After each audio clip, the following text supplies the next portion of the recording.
On ne met pas la main au panier. Non, faut pas mettre Vous toutes les verrez, chansons dans vous le verrez. panier, Faut pas tout mélanger non plus. Hein.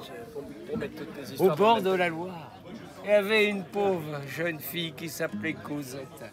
Elle avait 3 petits frères et 3 petites sœurs.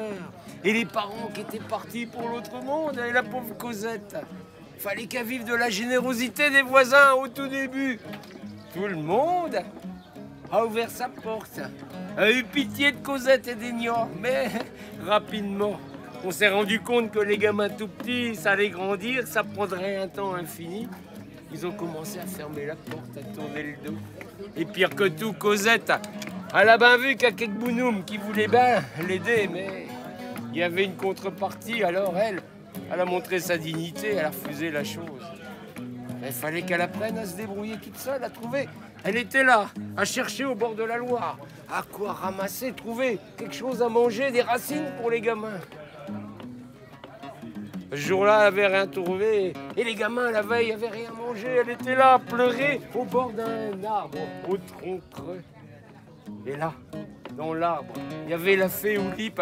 La fée est sortie du tronc d'arbre. Elle dit, ma petite Cosette, je sais quelle est ta misère et j'ai vu le comportement des autres adultes autour de toi. Là, ce soir, je te donne une miche de pain, un morceau de fromage. Et tu vas nourrir les tiens. Et demain matin, à la première heure, tu viens avec ta robe, un bâton, et puis un couteau. Et tu verras, j'apporterai la réponse à tous tes mots.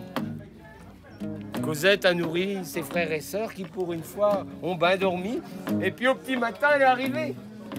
Et Oulipe était là, elle lui a dit, tu vas traverser la rivière. De l'autre côté, il y a les saules. Au pied des saules, tu vas me ramasser tous les rejets. Tu vas les couper. Alors, elle a obéi.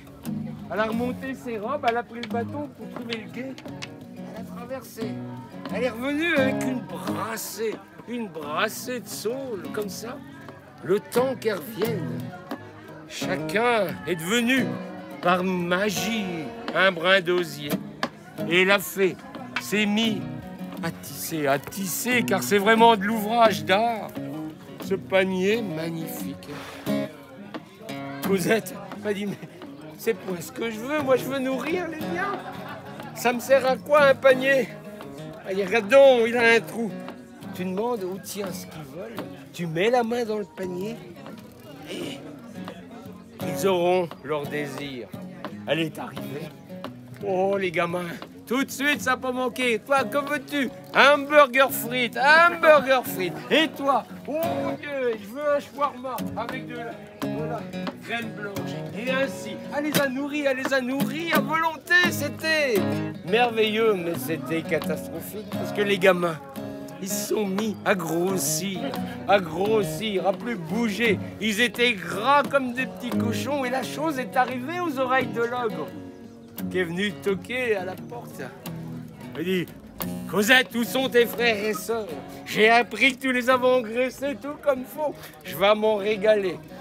Je vais commencer par la petite fille. La regarde donc comme elle est grassouillette.